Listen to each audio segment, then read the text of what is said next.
Yes, nkulamusizaako nnyo mukwano gwange najjo osinza okuba ng'otuwuliza nkutegeeza nti okola kyamaanyi nnyo okwekuumira ku mayengo gano aga UG Update TV. Jeno Erweru asindise obubaka obukambwe eri strong ennyo eri Jeno Muhoozi Kainerugaba. Bugamba butya? Sooka ogende wansi waliwo ekigambo subscribe kikooneko gwagala otweyungako oleme kubeera ng'olekebwa gwe mabega mukwano gwange ali eyampuliriza. Tukimanyi bulungi nnyo oluyoogaano olubaddewo eri Lieutenant General Peter Erweru saako ne Jeno Muhoozi Kainerugaba. Kati Lieutenant General Peter asindise response, asindise obubaka ng'agezaako okuddamu Jeno Muhoozi Kainerugaba ku statement ze yakoze nga superior Jeno Muhoozi Kainerugaba oluvannyuma lwa battalion ey'ebigambo gye yafukumudde ku mikutu gye emigattabantu giyite gi social media ku akawunti ye eya Twitter gwe mukwano gwange ali eyampuliriza. Kaakati Muhoozi mutabani wa mukulembeze w'eggwanga Yoweri Kaguta Museveni ennaku zino azze asindika message ng'ayita ku mukutu gwe ogwa social media nga ye senior Uganda People Defence Force ng'agezaako okuba nga awandiika obubaka obukangakanga saako ne banne mu kitongole kino ekya UPDF obbakuba entiisa. Newankubadde message eno teyabadde directly ng'egendereddwamu ng'okuleeta opinion ng'ekirowoozo mu byafaayo by'ensi ng'agezaako okugamba nti United States of America ebeere ng'ebasasula trillioni 100 amawanga ga Africa okuba nti mu biseera ebyayita baatwala enkumi n'enkumi z'abantu ng'abatwala ng'abaddu mu nsi yaabwe.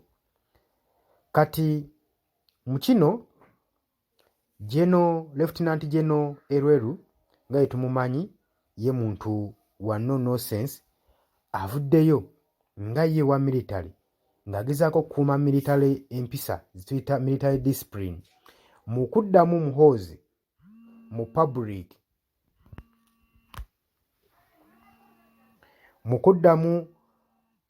public yagambye avuddeyo n'agamba nti nze mpa emphasize yange okusinziira ku ndowooza yange twandibadde nga tukuuma obuyinza eri mu magye okusobola okulaba nga twewala nnyo conflicts tufokasinge n'okumaintaininga force mu security.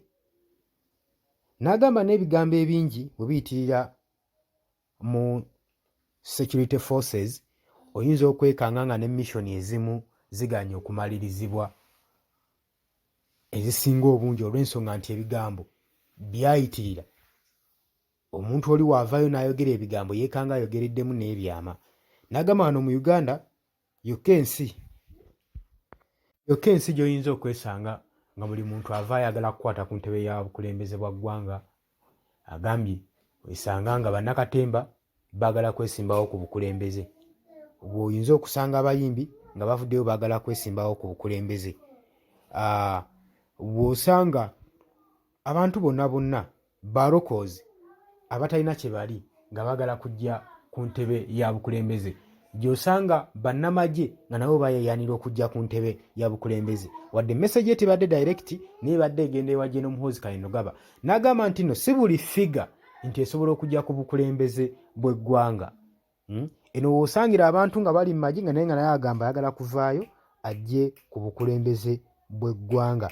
Kati mu message eyo ey'amaanyi newankubadde tamentioninze ani gw'abadde asindika, wadde tebadde direct na bubaka buno ani gwabusindika naye badde butulaga bugenda direct eri Jeno Muhoozi Kainerugaba gwe mukwano gwange. Golowooza okusinziira ku ndowooza yo obubaka bubadde bugenda waani? Golowooza ku Jeno Muhoozi Kainerugaba ne Lieutenant General Erweru Peter, olowooza ani mutuufu ku nsonga eno? Ani asaanidde okuwa munne respect gwe?